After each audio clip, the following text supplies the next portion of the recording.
A lot of times it's opaque. I don't you know can't what that word is. you can't see through it. Oh shit. Okay. Yes. Right? Opaque. Word of the day. Maybe we should do English word of the day and Ukrainian word of the day per podcast episode, because his vocabulary is like, when he poops, he reads the dictionary, I think. I don't know, because like there's so many, we've spent so many days together and I keep learning all these new words. I've forgotten the other ones that I learned already.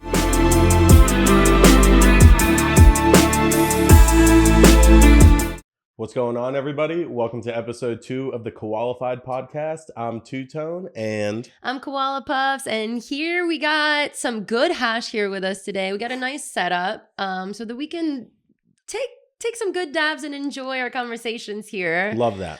We got the Disorderly setup. This is probably my most asked about product that is featured on like my live streams and stuff. Big time. Because it makes dabbing so much easier and safer. So this is basically a coil that you can set to any temperature that you would like, and a banger is removable. So it's like the e-nail situation without with the ability to remove the banger without them being connected together. So we're using the Disorderlies. We have them set at 500 degrees, 508 to be exact. But this temperature is actually about 20 to 30 degrees hotter than it actually states, because it's giving you the time to pick this up, to put it down, to put the carb cap, there's no ball in there, to grab your dab and to start doing the process. So it's giving you the temperature a little bit hotter than it says, so that it gives you time to prep everything. So I absolutely love this Disorderly product. Like, this is amazing. I'm saying this, I'm not fucking sponsored by them. They do not pay me. I did ask them to make a discount code to just help people save money if anybody wants to get a discount.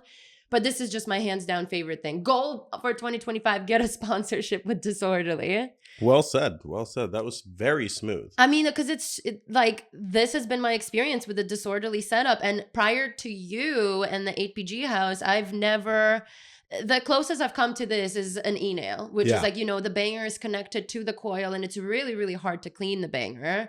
And you have to be speedy. And it's just, there's a lot of layers to it. Absolutely. I'm not opposed to e-nails, but this is definitely a level up, I would say. Yeah. It's a little more forgiving. I brought some hash in Paris from my personal connection at the house. Love that. We got some rainbow, which is sunset sherbet and mint chocolate chip.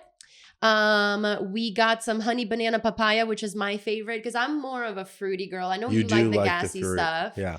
I like the fruity stuff. I'm like papaya, melon, honeydew. Oh, that Tri-County melon. Tri-County. Wow. Listen, Tri-County, if you're listening to this, your melon dabs is my favorite fucking thing to smoke. The flavor is there. Like, I haven't been able to dab anything else that compares to that.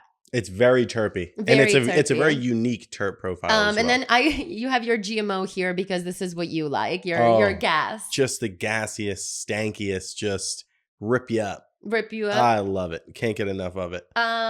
With this, I mean, listen, cannabis overall, just, you can connect with so many different people all over the world with like sports and stuff, and there's like music and movies. There's a lot of things that tie people together, but cannabis has been such a massive connection for me to meet other people in different countries, different cities.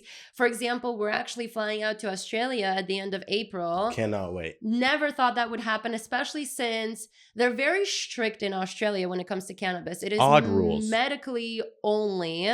There's no combustion. So basically you can vaporize. So, like, stores in Bickle Volcano, for example, when you put some flour in there, it heats it up just a little bit to where the bud doesn't turn into ash. The flour just remains. And fun fact about that, you can use that flour to make edibles. Because a lot of the time you need to take weed and put it in the oven to decarb it in order to like make it so that our bodies can process it and feel it. already decarbed. This already decarbs it for you. So you could actually save a bunch of these like vaporized flours and use it to make edibles. I have a question. With the no combustion, does that mean dabs are on the table? I think the dabs are considered like a vaporization. And so correct me if I'm wrong, we are going out there with Stundin glass. Yeah. And so apparently another thing that I found out is Australia is very strict. And so the products that you use there have to be approved by the government. Oh, so I believe that the G-Pen and the Stun Glass products are approved by the government in Australia, and that's why they're able to take us, like that's the brand that's bringing us to Australia. That's why they're able to like actually show off their products there and, you know, use them. And we are actually going to be doing a few meet and greets so that we can get a chance to meet some of like an Australian audience, because I've never had a chance to go to Australia before. I'm so excited to see the culture where they have so many limitations on it. But again, it's such a big community out there. But I will say this, like, it has been really awesome to go to different countries and experience different cultures in the cannabis industry, because like I went to Japan with weavers, very different, very, very, very different. So the consumption lounges that they do have over there are mostly CBD. They have lounge. I didn't even know that they have lounges. So they have Cannabis Culture Japan, which is the company that brought us out before. And they have, I think at the time when we came out, they had 2 locations, but they were working on opening up their 3rd one.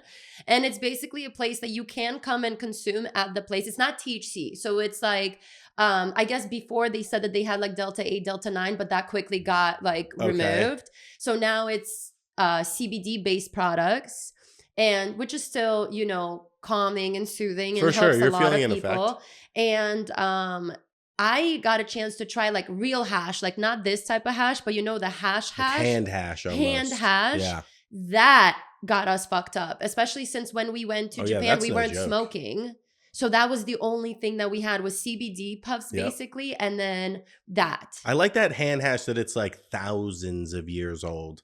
And you find these pockets of people within the community that's really the discipline that they've been in, is growing weed outdoors and really just going and grabbing the weed and just creating that hand hash that just peels off of your hand and ball it up. You throw it on a little pin, light it on fire, and you're smoking some great. It's honestly a really great flavor as well, and it's a different type of high. That's one of my favorites. The flavor is amazing. I had to look it up. Do you follow the Dank Duchess on Instagram? I don't believe so. So Dank Duchess is all about the hash. Oh, wow. Smoking hash, hash education, like this, you know, very different types of hash. Like the Frenchy cannoli kind of hash. Yeah, but like this is the hash that we were consuming over there. At least I think so. I don't know if there was much of a difference, but I love the information. I've never seen another account that emphasizes so much on this hash like this. If you guys have anyone that you could recommend, please send them my way. But she is very, very like informative and educational on just like the hash product. And she's really cool. I just really like her. And so in Japan, you could smoke that type of hash in the consumption lounge. Yes, that was available in the consumption lounge. Because that's you're getting real high. That's a real cannabis product. I will say this though, won't name any names or places, but there were people and locations that did have the real deal stuff. For of course, no matter where you go, people are going to be like, I'm willing to risk it for a premium, I'm sure. Yeah. I can't imagine how expensive it was. They wouldn't. It was so it's actually like fans that like came and they were like, let's smoke together. And I was like, oh, you could come to CCJ. And we smoked at CCJ. And they were like, okay, but I got the real stuff. And I was like, I'm coming to your house. So do you think it's going to be like that in Australia? Does someone pull up to the meet and greet? Yes, with because a bowl? Somebody messaged into I won't say the name, but you know who you are and you know who that person is. I do. Very funny individual. Because we live stream on Twitch and YouTube almost every single day. And, you know, you start seeing the same people that are hanging out with you in the chat. And one of the people that we see probably in every single stream, I just found out during yesterday's stream that they're from Australia, live in Australia. So we're finally going to get a chance to meet. And they were like, bro, I'm going to bring stuff. I don't care if I get arrested. I'm like, no. Let's not get arrested. Because we gotta like, I just want to put it out there. The Australian like visa process for us to go over there, it's $4,000 a person to get the work visa. And also we have to get medical cards. So because we have to consume for medicinal purposes only on there since it's medically legal. There's just so many different things. But all this shows me is like there's always a loophole. No matter what rule, what law, what anything is laid down, there's always some type of a loophole. I'm sure there's some countries that are like, come here and try this loophole. Like, let me show you there isn't. Yeah, sometimes there is no loophole. It's I feel like Dubai is one of those countries I would not loophole anything. It's just not worth it. Not fucking worth it. I can go a couple of weeks without smoking and just enjoy the different culture. Yeah. But let me tell you this. We're coming back to smoking when we're back from that trip. is going to be like first time getting high all over again. Do you take a dab or do you take a bong rip for your first, like, oh, I've been on a trip, haven't really been able to smoke much? What's your go-to? So you've gotten me much more into dabbing now. And I will say this. I understand that for a lot of, I used to dab a lot, but I also smoked a lot of bong rips, a lot of flower. Dabbing is a lot cleaner and I can feel it. I can just, I don't even know how to explain it. Like I feel it on my throat and I feel it in my lungs. The difference between when I take a bong rip or I smoke a joint or a blunt. Obviously a blunt is like there's nicotine in it, so it's different. But there's just like a difference, especially once you upgrade the hash and you've taught me a lot about this. The temperature that you take it on. So before, when I went to Mexico, I actually went on an involuntary 10-day tolerance break because I didn't fly with anything over there. I didn't want to risk it and I couldn't get anything over there. And it's not worth it. It's not, well, I don't know. So I took a tolerance break. The second I came back, the first thing I did was take a bong rip. I was so high. I was high until the next day. No, I was like, like I laughed for a little bit and then I slept so fucking good. And it was 10 days of nothing. Yeah, so that's like almost fully out of your system. Well, doesn't cannabis take 30 days to be fully out of your system? For a drug test. For a drug test, for sure. I think for like the clarity of mind, probably like a week, maybe a little bit more, and you're probably good to go. But with like the Australia trip coming up and us finding out that there's so many rules and loopholes to go around, I wanted to research what other countries are maybe changing their views on cannabis. So I put in a little bit of research and it actually said in August 2024, Ukraine legalized for medicinal purposes to treat conditions like cancer and PTSD. Obviously, you guys know there's a war going on in Ukraine right now. It has not stopped. It's been going on for like 4 years. Yeah. And I'm glad that they could at least have cannabis over there, to deal with these things. There's a lot going on in Ukraine right now. And it's not just the big cities. Like I come from a very, very, very, very tiny city. And when I call my family, my grandma's like, they're bombing everything around us. Like it is terrifying. I haven't had a chance to go to Ukraine in almost a decade. I cannot wait until I'm able to go and check it out. It's heartbreaking that my hometown will never look the same. Nothing about my country will ever look the same. Yeah. It's absolutely heartbreaking. But it is so nice to see that during like really negative things that are happening, really difficult times, there are progressions that are positive. And in my opinion, cannabis legalization is a very positive thing because it's so helpful.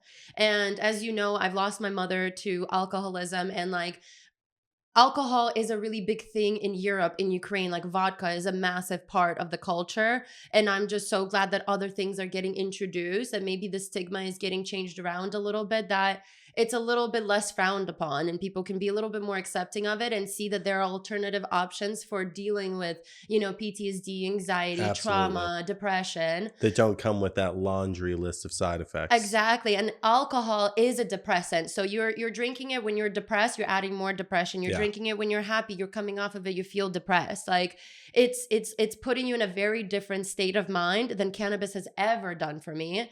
So I'm very, very excited to see that maybe by the time I'm able to go to Ukraine, maybe it is going to be like not only medicinally legalized, but maybe federally legal. Or and from an Eastern European country, that's really big, I feel like, as well. Very, very big. I will say though, shout out to my Eastern European supporters because often I get DMs like, hey, I'm from Russia.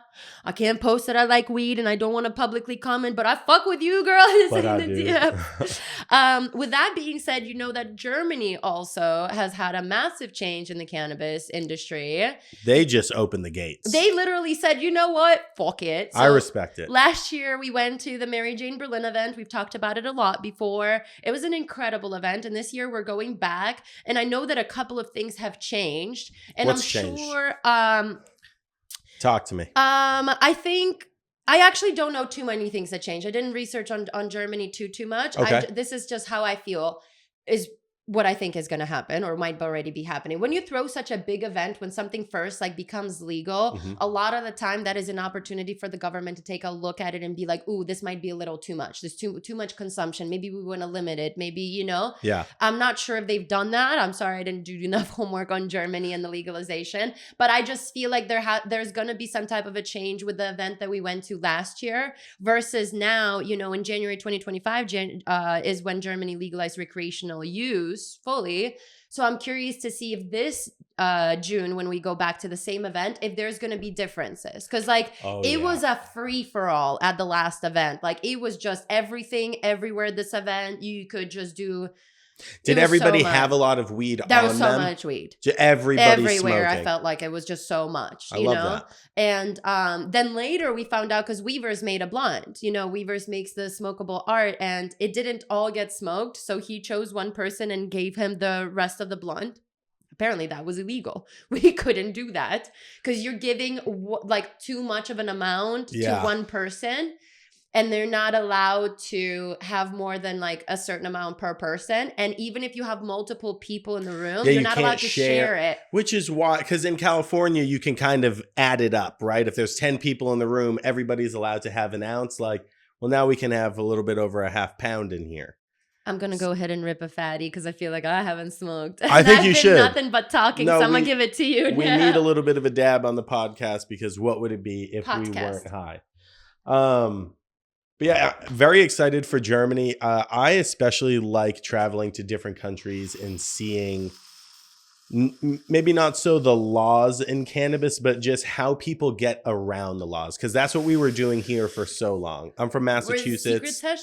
Secret Sesh was definitely skating around laws and kind of operating within a gray area. And I think, again, as long as you do so respectfully, like in Australia, I'm sure there's a couple people smoking bongs, rolling joints. And it's cool to just see like, what's their low key way of doing it? What's the slang terms that they have to go smoke?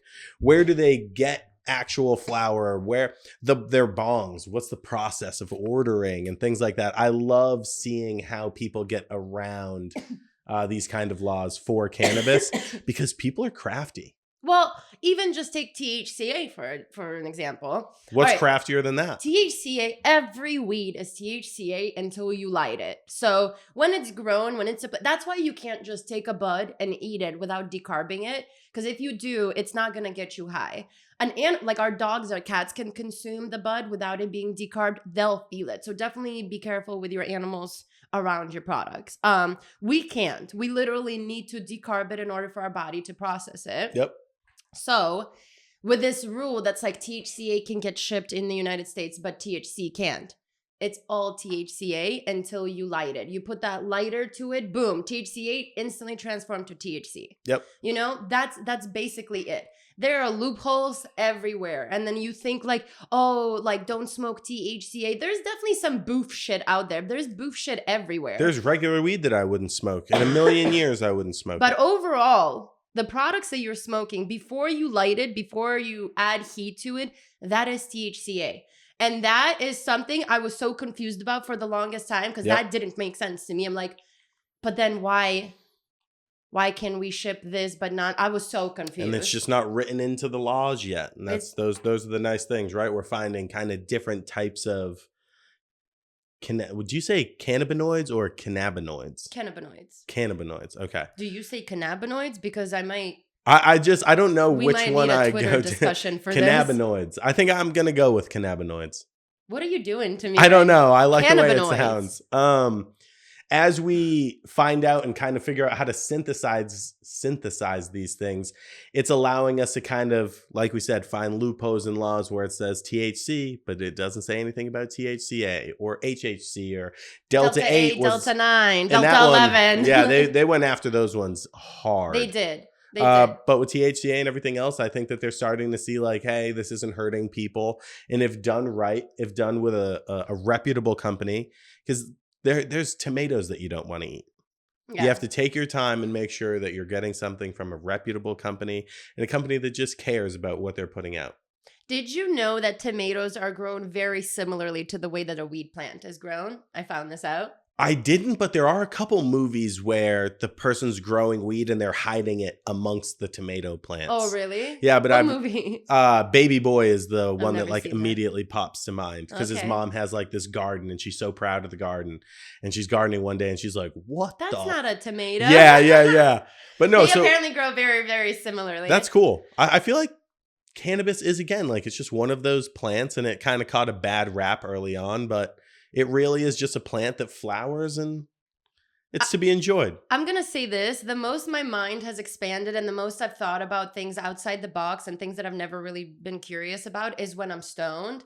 And, it's just that can be beneficial to the government. No. Like, you are way too informed. You're free thinking. Now that thought leads to another thought. You know what? This plant is dangerous. We can't have that. Which is wild to me. Meanwhile, they're like, take this alcohol that's literally going to make you just dumb for the night. And feel like shit tomorrow. That's just more beneficial to us. That's better to us. Yeah, that's what it feels like. I wanted to tie in our THCA conversation with the countries because Brazil just did something. So Brazil is making some changes. In June 2024, the Supreme Federal Court decriminalized the possession of up to 40 grams of cannabis. Whoa. Or 6 female plants per personal use. So in November 2024, then the Supreme Court of Justice mandated that the federal government establishes regulations for the cultivation of cannabis within 6 months. So they're trying to focus on strains that are less than 0.3% THC, which we all know is what THCA basically is. That's what the government is trying to push. But as a home grower, am I allowed to grow whatever? It sounds like I can grow whatever plants I want. Up to 6 female plants. That's pretty good. Which is kind of crazy because it says that in Germany allows up to 25 grams, so Brazil is 40. And then in Germany, you are allowed to have up to 3 plants at home. And in Brazil, it's up to 6. So they're definitely like, I'm going to double your shit. Yeah, and I like when countries are coming out and they're giving the citizens a chance to grow at home.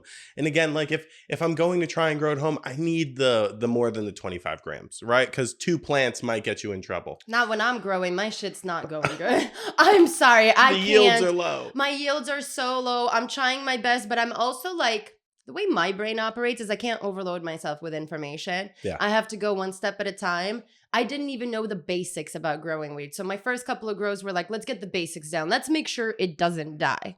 And then let's make sure it improves. I feel like it's got to be the same for cucumbers and zucchinis, right? You don't know, make sure it's the right deepness in the soil and how you check it. So everything kind of takes a little bit of doctoring, but so cool that Brazil is coming out of the gate in a strong manner. 40 grams, 6 plants. Do I foresee a Brazil trip in the future for us? I would love to go to Brazil. Rio is one of those cities that I feel like is like a cultural hub. That's like a big hub of South America. And it's cool that it's the only country in South America that speaks Portuguese and not Spanish. Oh, amazing. I didn't know that. Fun fact. Very fun fact. Yeah. Did you take a dab? I just took a dab. The GMO is one of my favorite things. And speaking of the dabbing, a little bit of dabication. So when we dab, you instantly, after you're done, you dunk it into the isopropyl, give it a nice clean, and that alcohol just strips it off of the quartz, and it keeps it nice, it keeps it fresh, and it keeps you ready to enjoy everything that you have going on. And fun fact, I actually have a collab for ISO coming out with Glob Mobs, which is the massive cleaning device that we're using here for maintaining the banger, because your dab is going to taste a certain way based on how your banger is. So if your banger is chazed, if it's dirty, if it has leftover wax from the previous dabs in it, that's going to impact your flavor. And I've definitely gone through phases where I didn't give a dang about that. And then now I became bougie with him. And now I'm like, oh, I can taste that. That's a big difference. And it's nice to keep it clean so you can keep that flavor going. My biggest problem before was, one, I feel like the dunking in ISO is that wasn't around 8 years ago when I first started making content. No, it wasn't. 8 years ago, it was torch up your banger until it's red hot and then put the wax on it before the redness goes away. Yeah, that has been done away with for about I would say isopropyl dunks 5 years old. I don't think ISO companies understand. Ace Hardware is what is going on out of nowhere? The last 5 years, we're constantly sold out of ISO. So keep an eye out. Check out Globmob's website because that collab is coming out and I'm super excited about it. We go through a lot of ISO at the house. So I thought, why not? At least I'll be the one that's buying my own ISO. And now I'm wondering, in Amsterdam, these cafes, have they adopted the ISO There's not bath?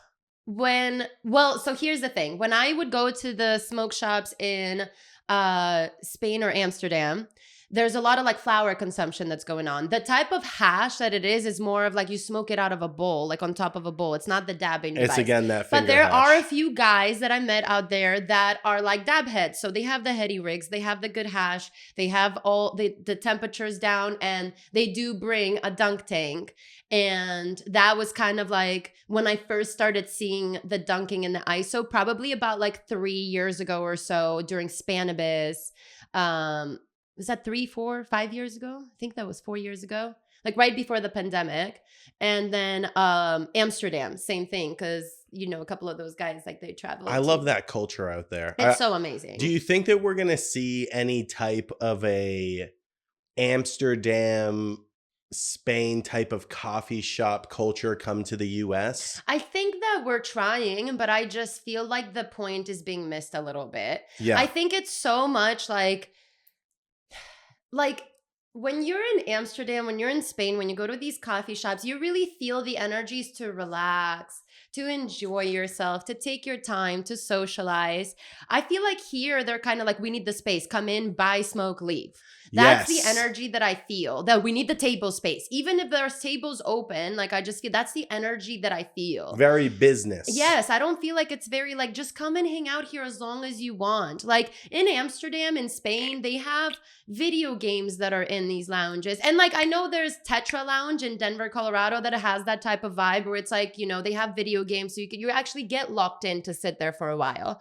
In Los Angeles though, I feel like that point has been missed. And I love the Cannabis Cafe. I love the woods, like the artistry, super cool, but I don't feel like the energy is like, hey, this is like your house that you can come and smoke in, but also buy some stuff here. And I think enjoy it. I feel like that's the culture in America with smoking. Yes. Is you want to go to someone else's home. But I feel like it's like that with everything, right? Even drinking, even the bars are like, all right, come order your drink. What do you want? Yeah, I got it for you. Next. Oh, Whereas yeah. in Europe, it's You're very not having much a conversation. like you're just, it's not even about a conversation. Like you don't even need to talk. It's just like, it's just more welcoming. Yeah. It just feels like they want you to stay. Almost I like think that's what the difference is. Like dive bar-ish over like a lot of the bars and the clubs here are just turnover. Because that's money, right? Turnover is money, and America is business and money. Whereas Europe, I feel like it's you enjoy life, and you can very much feel that in the energy, and like you feel that. I feel that as soon as I like whatever the first activity that we do when I'm in a different country, like after the plane, it's like whether we go eat or we go, walk around or whatever, you kind of feel that it's like you're meant to live to enjoy.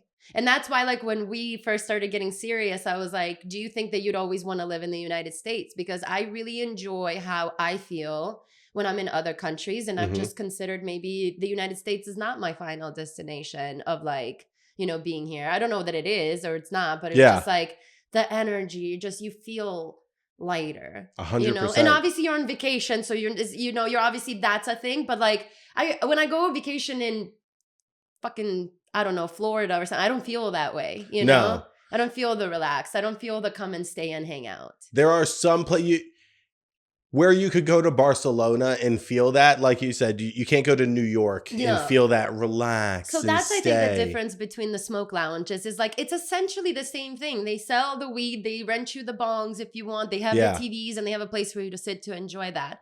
But the energy and the vibe that you feel there, that's where the difference lies, in my opinion. So I really do hope that kind of like loungy, like welcome to stick around, kind of comes to like the LA lounges, because I don't want to feel like I'm just another like you're meeting your daily goal for the sales that you get. That's exactly what it is. And I feel that, so I want to sit. I want to relax. Yeah. I don't care if it's not beneficial to you. This is about me enjoying this experience. That's why we chose to put our time and money here. I don't know. Do you think that there needs to be a push for a countrywide legalization for that culture to happen? No. And does that happen? I feel like once like it becomes like federally legal or, the whole United States is legal, it's just going to give companies a chance like Marlboro and stuff. It's all about money in the United States. Yeah. And I'm not saying money is nice everywhere, of course, but it's like, you know, it's nice when you're not having to stress about your finances and stuff. Who doesn't want that? But when it becomes that's the only goal, you know what I mean? And that's kind of like the hustle culture in the United States. Very much so. You know, where I don't know, I just like I even with what's going on in Ukraine right now, like I still feel like my godmom finds the time to like, oh, I'm gardening. Like there's like enjoyment that's going on, and it's like things to like. I don't know. Like I don't want to sound like I'm so disconnected from it, you know, because I'm obviously not there experiencing it. But it's just like every time when we travel, like I just feel like it's just a different enjoyment for life in other countries. It's not living to work. You know, your success is not measured in how much is in your bank account. It's how happy you are and how close you are with your family, and, you know, how much your kids actually like you, and how, you know, like that. I felt that in Spain more than any other place in Europe because I don't know what it's called, but the things close down in the middle of the day. A siesta.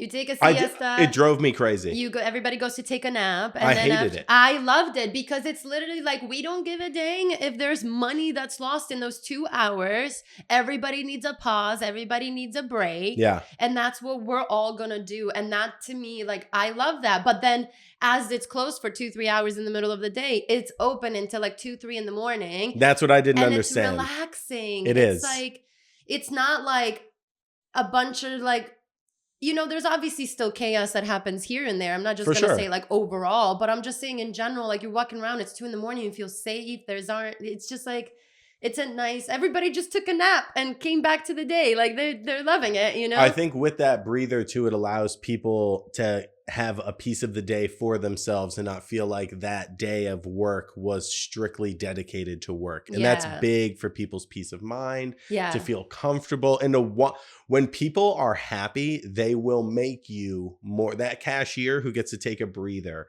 take a walk, enjoy their lives, like go spend some time with their kids. They're happier. So when you're dealing with them in the store, they're more polite. And like, I feel like that makes me either want to tip more or spend more money. I'm like, oh, I love this. Yeah. So it took me a second to realize like, it's different, but it is better, and it gives people a little bit more life. Yeah. Which is incredible. And that also comes, like, I understand the difficulties that come with that. Like, I know that the finances are like there's more opportunity to make a lot of money in the United States. That's why it's the American dream, or if it's even a thing anymore, I don't know, you know? I think it's that whole thing, you know? So I understand there's like the balance, and the grass is always greener on the other side. I just kind of like being able to experience both.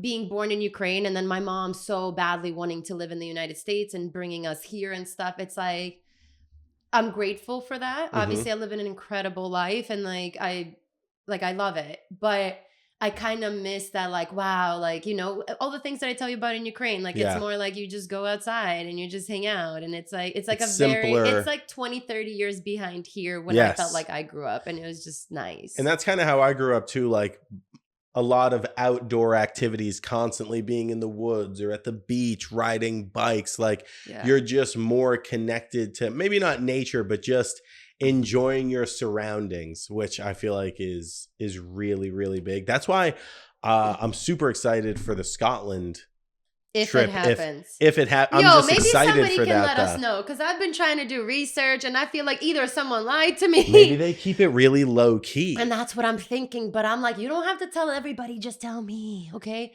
I was told, so last time that we were at Mary Jane Berlin, we got together with this sesh that's called the Full Moon Sesh. And the Full Moon Sesh is a big, heady, which is like hand glass blown artist sesh with really good hash. And everybody just kind of gets together and shows off their glass pieces that they have and meet each other and network and stuff. And Full Moon Sesh does that all over the world. And so they did a set. So cool. To like dedicate. That's really bringing, because everybody smokes. Yeah. But to come together in a spot where there's different types of Worldwide. people from your area, and you're coming together and you see, oh, I have that rig, or I collect from that glass And artist. there's a lot of trading that happens ton too, of which trading. is so cool. Like some people have had their rig for like so long, they're over it, and they see a piece that they like. Well, meanwhile, that person wants your rig. Boom, we trade it. It's about the same value financially. Yeah. Awesome. Let's do it. And that's so cool. And the cannabis community is very much so into like pins or stickers, like collectible things that it's easy to bring to an event and trade with people. And it's so, like bracelets, those bracelets at the music festivals. At the raves, I feel like 100%. So shout out to Full Moon Sesh for really bringing the sesh culture worldwide. That's so cool. I love what they're doing. No, they're amazing. Shout out to Igor for doing that. But I met a guy there. I believe his name is Dale. Dale, if you're listening to this, get back to me, please. I've been trying to get in touch with you about your renter's insurance. Please. Anyway, but Dale told me that in Scotland last year, around the 4th of July, they were having a glass blowing competition where a bunch of glass blowers go to Scotland, get together, and they all blow a smokable rig and whatnot. And I want to go to that. I've gotten so into watching people blow glass, seeing like the different personalities that you see shine through their art, you know, and combining art and smoking to me is so fascinating. Mm-hmm. I mean, we were at dinner with a friend of mine yesterday, and him and his wife do not smoke at all, don't consume any cannabis at all. Their minds were blown at some of the glass pieces that we showed them because they didn't even know that type of art existed. And it really does look like art. And It's we're art. talking about buck. Yeah. We're talking about banjo. I'm talking about Darby, Mothership, you know, who's the guy with the rubber duckies? SD Rhino. Love that. Salt glass, to me, I'm obsessed with eyeballs and teeth. His kind of freaked me out a little bit. It's a little too real. The more freak outy it is, the more I want that rig. Yeah, he has some ones where it. Robertson glass, Robertson's amazing really with good. The giraffes. Rude Boy. That it does the Chester pieces, that I have the Cheeto guy. Oh, okay. Made me my custom Cheeto guy that's literally Mueller glass. Okay, so Mueller glass makes like those, what are those dolls called? They're like rag dolls, but they're I feel like his thing is the texture. Together. Yeah. He makes the glass look like it's fabric. And he's one of the only glass artists that I've personally like gotten a chance to experience that it's a matte finish. Yes. It is not a glossy finish. It is a matte finish. I love it. I think it's so unique. A lot of times it's opaque. I don't know can't what that word is. You can't see through it. Oh shit. Okay. Yes. Right? Opaque. Word of the day. Maybe we should do English word of the day and Ukrainian word of the day per podcast episode, because his vocabulary, like when he poops, he reads the dictionary, I think. I don't know, because like there's crazy. so many, we've spent so many days together and I keep learning all these new words. I've forgotten the other ones that I learned already. But man. But you know. And then the last one was Krieger glass with the balloon animals. Oh yeah, that one How is cool really, are those? just really, really awesome. To combine like what you love, like art comes in so many different forms. Every form. You gotta agree with that. Like art is everywhere. So for someone to like combine the smoking life and the art life together and make it that it's functional, that it's good function, and that it looks appealing to the eye, and some people go way above and beyond the appealing to the eye. Like that's an understatement. They go to... You wouldn't think that it's a rig. Buck literally makes, and please search it on your side if you're just listening on the podcast.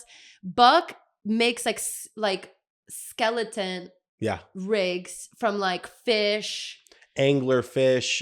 He's got dinosaurs, lions. There was that one crocodiles. Where it's the whole T-Rex head. Yep, right? and it's eating a rig. It's so fucking cool that it's like, that's my art. I'm not well educated on art in like, you know, on the walls as much.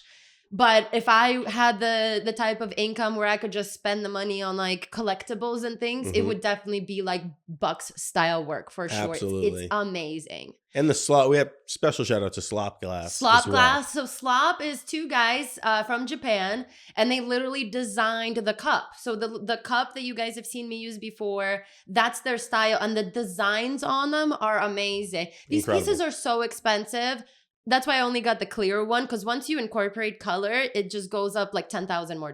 Oh, yeah. It's insane. It's a down payment on a house. But it's nice to know like it's a one-of-a-kind piece. And if you are really much so a dabber, if you are in the community, it's nice to, you know, set it up on the mantle. You look at it, it looks cool. And then every once in a while you break it out, bring it to a full moon sesh.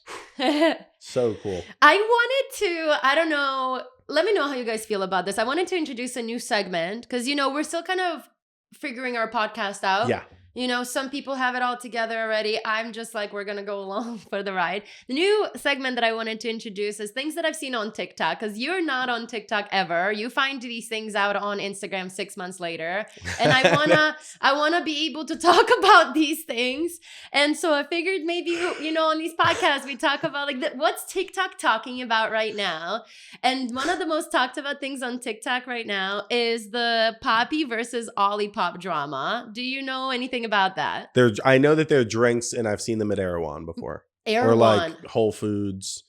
Yeah, so they're like prebiotic sodas, and prebiotics are found in like garlic, banana. It's like it's very good for your gut. Probiotic is yogurt. Prebiotic is like garlic. Prebiotics.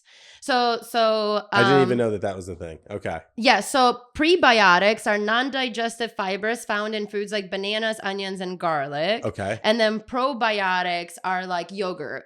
Okay. So also very good for for your system. So it's like a healthy alternative to soda. So if you don't want to be, you know, drinking like, you know, how many sugars there are in like Pepsi and is this Sprite like is it a Sprite v Sierra Mist type deal? It's no, it's more like it's just like less sugar, so it's like healthier for you. Okay. And it's just like supposed to be if you're having cravings for soda, but you want a healthier alternative. Okay. Sounds awesome. What kind of beef could it possibly be? Yeah, what's going on? Well, it's TikTok. There's always something going on. Someone stole someone's formula. Nobody stole shit from what I know, but who knows? Okay. Receipts might come out. So Poppy Poppy was apparently like one of the most relatable campaigns, because I guess it really blew up when a girl got on a plane. She saw a woman wearing like a sweatsuit that said Poppy all over it. A girl was like, oh my God, I love Poppy. Like, that's one of my favorite drinks. Where can I get that? And the girl, ended up being the CEO of Poppy, sent the other girl the sweatsuit. And that kind of became like a very like relatable thing. Because I don't think it was a massive influencer that, you know, like they were grassroots. Yeah. So they were giving a lot of like, I think from there, they were giving a lot of like PR packages to like micro influencers and just kind of, you know, everybody. Okay. And then I guess the beef started because Poppy started gifting vending machines to big influencers. And like filled with Poppy, it's wrapped in Poppy, you know, obviously a really big PR move. And it was right before the Super Bowl. And a lot of people were just talking about how it's super wasteful and it's just like only going to like the big influencers and stuff. And Olipop, which is a competitor of Poppy, jumped in on the drama and was basically commenting on all the posts like, yeah, like, we wouldn't do that type of stuff. Like, that's such incredible. A waste of sending it. So everybody was like, oh, Olipop, we'll just start getting Olipop instead. And so now they're going like there's just a lot of beef going. There's an online war. It's not like Olipop is just like, he, we jumped on it, you know, like appropriately. And Poppy is just kind of like, people are saying that they kind of are disconnected with like, you know, out of touch and like, you know, that's not something that like regular, you know, that so they stopped doing the micro people. They kind of went just big because obviously, you know, going to the biggest influencers gets you the most, but it's like 100%. But not everybody. There was a point I only had 500 followers too, you know, and the thing is, you remember the most those brands that really support you in the beginning, you know, and like see you and see your content. And so I guess that's what happened. And then the thing that I saw about it is then Poppy brought a vending machine to a really big influencer, Trisha. And and she was like, wow, this is so cool. And then they were like, yeah, look at this vending machine. And then they gave her like a baggie and they were like, okay, well, here's your stuff. We're taking this back. And it was just like, they just brought it for the video. And then they were like taking the whole thing back. So then people were like, so they didn't even let you keep it. So it's just like, now they're mad that they didn't let them keep it. Now it's so it became like a thing, but I just think it's funny that Olipop was in the comments. You know, it's some Gen Z that's running the account Just on TikTok. trolling. Trolling like, LOL, can you guys believe Poppy giving vending machines? What? So now I've seen a lot of content on Olipop sending a lot of PR packages to smaller influencers and, you know, basically going to that. I don't care personally because I've never tried either one of these drinks. I don't know. I have seen a video though that a person trying, you know, like the Coca-Cola imitations or like the cola flavored ones of the Olipop and Poppy, and she's like, yeah, I wouldn't fucking buy either one of these, you know, honestly. So I don't know how they taste, but I mean, a lot of the time we're gonna chase the flavor that we want, you know, that we have in our mind. Well, you're not gonna get that same flavor with less sugar, less calories. It's obviously gonna taste different. So but yeah, it's a little drama ball going on over there right now between two soda pop girlies over there. I'm confused on the micro influencers are upset that they're not getting as big of a packet. Because I don't know who's upset. I just know that out of nowhere I got on TikTok and everybody's talking about like basically like fuck Olipop. Whoever's running the competitor brand who came in and started chirping in the comments, Olipop. That is really smart. Oh no, sorry. They were like, fuck Poppy. Yeah. Olipop that's really jumped smart on it. And that's kind of like, that's the social media age of seeing one company's downfall. And you're like, oh. And you just, let me jump on this bandwagon. And you just start grabbing people. Do you need an alternative option right now for healthier sodas? Check out Olipop. So yeah, I haven't. Maybe we'll try them and see if you want to get get one of each, do like a blind taste testing. I don't like probiotic drinks, so maybe a prebiotic will be different. I mean, let's try it. Why the probiotic? Something it's just like why do I want that? I drink it and I just like now I need a dab. You know? Now I want to smoke. Like I'm not a big yogurt person either. I love me a yogurt. You know that. Oh, you go crazy on the yogurts. I just realized that's why I'd be just. Oh my God. Anyway, what do you want to talk? So I don't know. Do you feel educated on the Olipop and Poppy situation? I know. I just didn't know everything, but there's so much drama. We're in this age of people getting supported by companies and then ultimately not feeling as though they were as heard or as supported as they feel like they should be. And I don't get that. It feels like an entitlement thing. Like if a company reaches out and they work with you, like that's really dope. You're obviously doing something. I don't think it was the people that were receiving the stuff that were complaining. It was the people that were watching it and they were like, hey, gifting these influencers these massive vending machines that like the soda's getting thrown away. It's like 300 cans of soda. None of them are like drinking it. They're like they're not gonna, because essentially, but it's a can of soda. I got people coming by the crib, you know. Got a couple of friends who like prebiotic drinks, right? They're hitting the gym. Probably not. Not that I have, but I understand. Like, oh, you're giving them all this stuff, but like, listen, like they're probably having some guests over their house. They're probably entertaining more people than you are at their house. And it's more of a, we know that there's foot traffic at this home or with this person, so let's let it run through. But like, why do people care? That's the biggest question I have is like, let's just let Poppy be Poppy, Olipop be Olipop, you know, and let the market decide what happens. You know, I would love a vending machine though. I don't know. I'm on the other side with that. Personally, I don't want a vending machine at my house. I do like that Curador gifted me a mini fridge for like soda that ended up being for my hash and my weed to stay fresher longer. Shout out. But like it's a mini fridge. Like you can shove that in anywhere. A whole ass vending machine. Like now you're fucking with my house aesthetics. Now I can't put it in a closet because you'll be like, I don't see the vending machine in the background of your video. Also, okay. To me, it's also like, is that continuous PR for a company without like offering a partnership in exchange? Because you are for sure. bringing awareness and attention to a brand that you're essentially making the money for them is a gift. And I don't know what the backstory is, but is a gift that big that has to be kept in your house that is most likely going to be in the background of content. You know, is that more of like a way to receive more content and PR with a product placement. I would hope that whoever is putting that vending machine in their house got paid a bag to do so. Because like you said, it's definitely not worth it. It's just like, oh, cool. It's like someone giving you a car and you're like, nice. And then you get it and it's just covered in logos. And you're like, I don't And they're like, and you can't take those logos off for a year. Like, they don't come off. Yeah. I don't know. For me, it's like, I like the, hey, I tried this. Here it is. I liked it. The vending machine is a lot. I'm trying to think if there's any company that tried to like, that I've had that much like branded stuff on my side. I think everything in like the cannabis industry, as far as like PR packages, are pretty organic. It's just like, here's our stuff. Smoke it. See how you like it. Trying to think of something. What about like a coffee bean type of unit where it's like a whole coffee system, almost like a Keurig? If that could make me my vanilla iced latte with oat milk, I would take it. You would be in for that. I would be like, I want it. I'll take it. But it's built into your kitchen. Paid. It's built.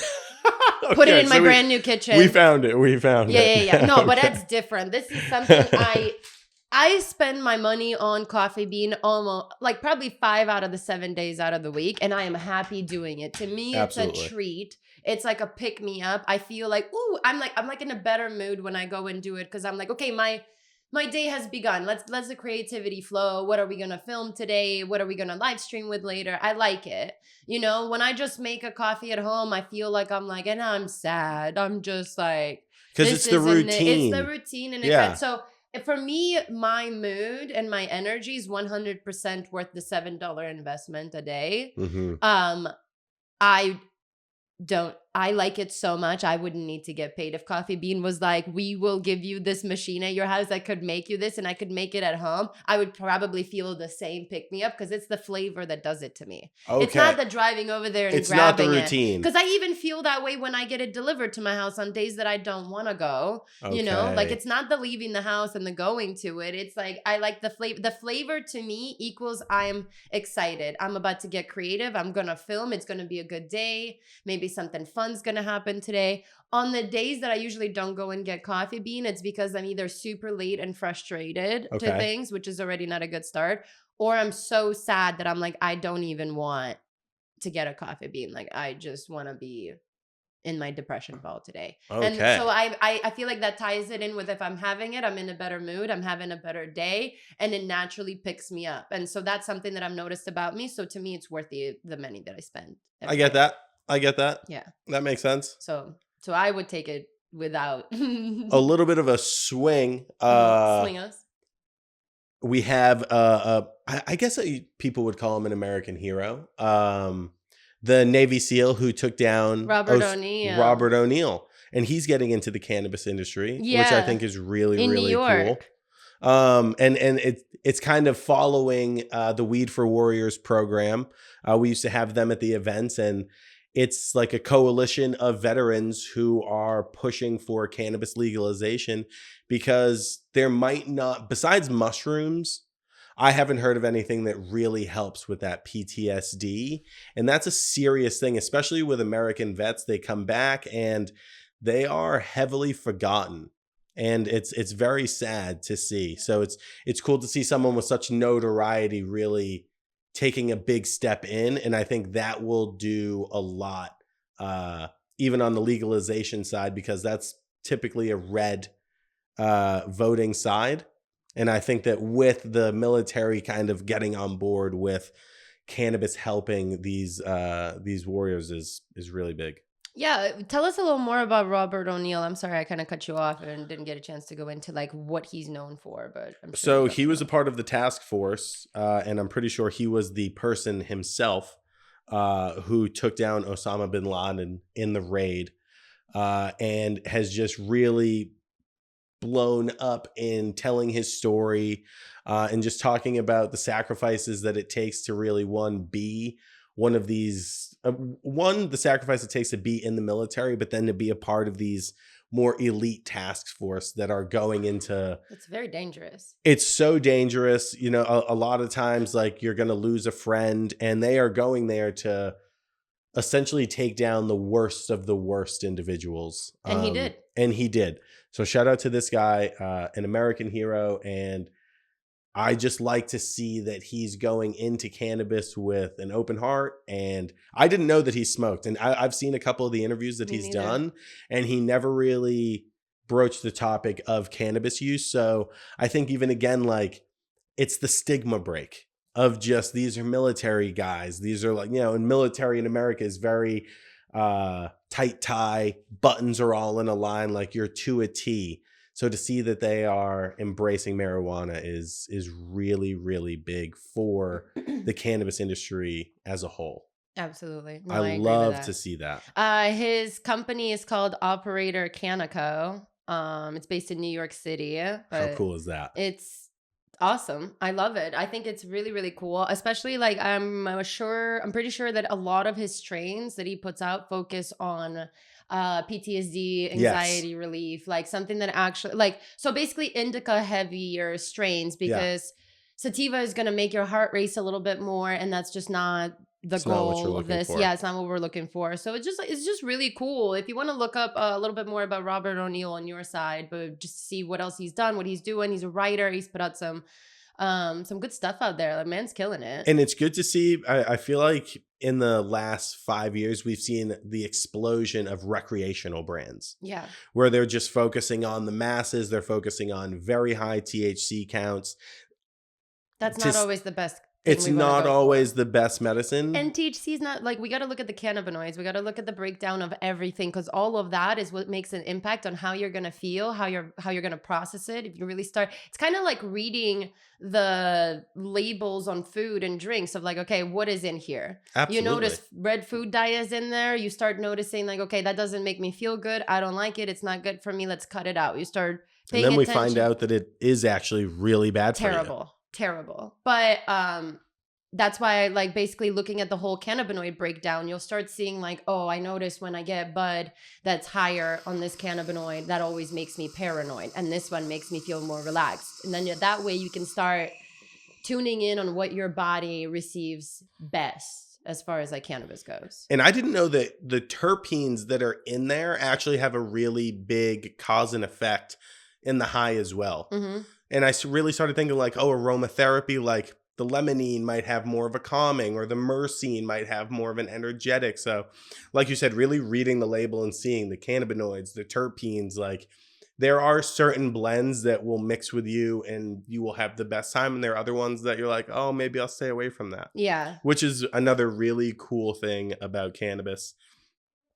I guess you kind of hear about that in alcohol as well, where, some people don't like to drink certain alcohols But I feel like a lot of the time it's either you don't like how it tastes or it's the sugar level of the things that you got to take it with, I don't know if it's so much with like, I get a rowdier type of drunk off of a tequila or a Hennessy than I would off of like a whiskey or a Jameson.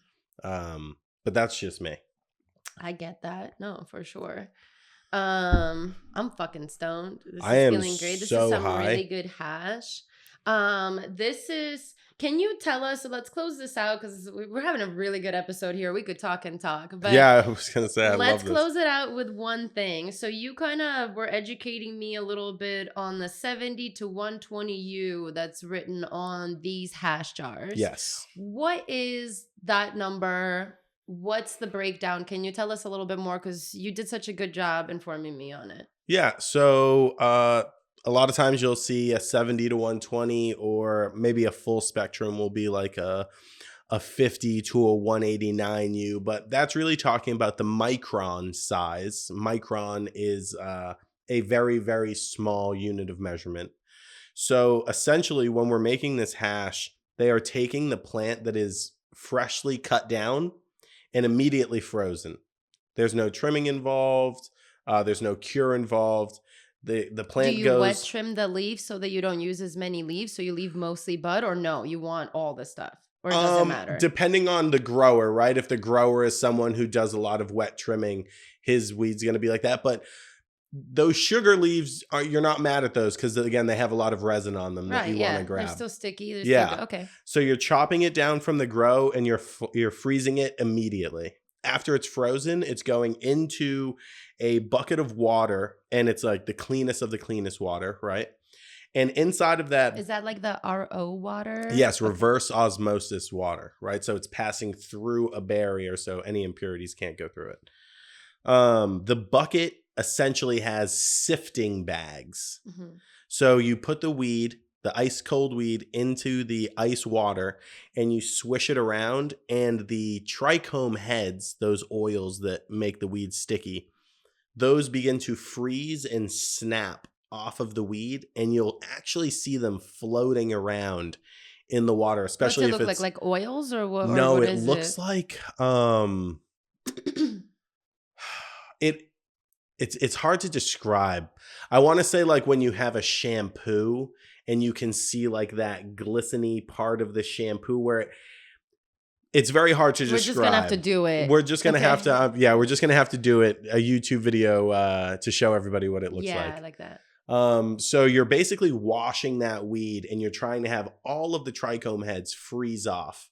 And then what you do is you remove the plant, and you start to pull these sifting bags out. And the bags will have different, you'll have some of the trich heads that made it through the 50. Some of them made it through the 70. And so that is basically telling you they took It's super fine. they took the 70 through the 120U, just those flavors. And that's typically a 5-star hash. A 6-star On hash, a scale right? from what? It's not exactly like there's probably more than the 3 levels of hash, but there's like a full spectrum hash, which is typically a 50 to above a 140, Mm-hmm. right? Full spectrum, All of meaning them. it's got that really wide spectrum to it. A 5-star hash is something that will be a little bit more condensed. It could This be is the 70 to 120. the 70 to 120, or maybe it's a 90 to 149. Mm-hmm. So And the then higher the better. The higher the number. and or- you know, it's funny. It depends on strain. Some strains you want that higher. Some strains you want the lower.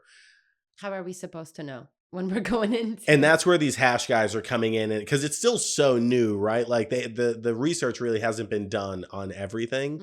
Mm-hmm. But right now we're seeing that 90 to 120 is that sweet spot of absolute gold, where you're Okay. getting the most amount of flavor, you're getting an incredible high, while it's also not too harsh on the throat, and it's giving you the least amount of plant matter possible within the product. As fuck. Yes. I love that. So what they do is they take those bags out, and it looks like a wet sand. Seen that on the internet. Yep. Looks cool. Then they put that into a vacuum oven, which is going to pull all the moisture in the air out of it. So then it really looks like beach sand, a really nice beach sand. That is then poured into a bag that has another micron bag. Different companies use different levels. And that is then pressed with pressure in about 120 to 160 degree heat. Is that like the rosin press? That's thing? the rosin press, and you see it ooze out. Oh my And god! so it's wait. leaving all of those trich heads in there, that last bit of plant matter.